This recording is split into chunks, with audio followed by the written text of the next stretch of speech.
tích khi chẳng còn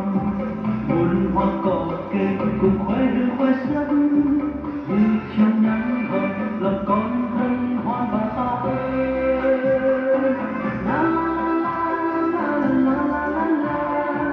chúng ta chưa đến ban một xuân vui phước hạnh, hát câu mừng vui chúc nhau một năm vạn sự đi chơi. La la la, cầu xin Chúa giữ mong tuôn tràn trên quê hương và trên khắp các dân tộc con xin hứa nguyện truyền giao danh Giêsu khắp mọi nơi và từ hôm nay xin sống cho vua Giêsu.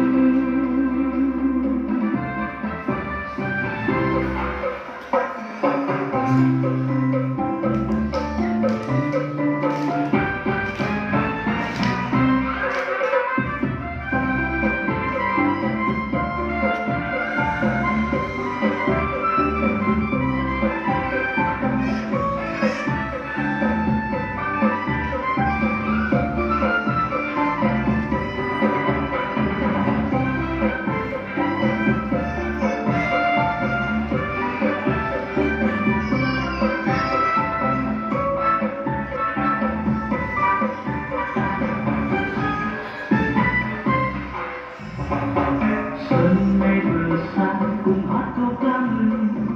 đông kia đã qua và tiết kia chẳng còn, muôn hoa cỏ cây cùng khoe hương khoe sắc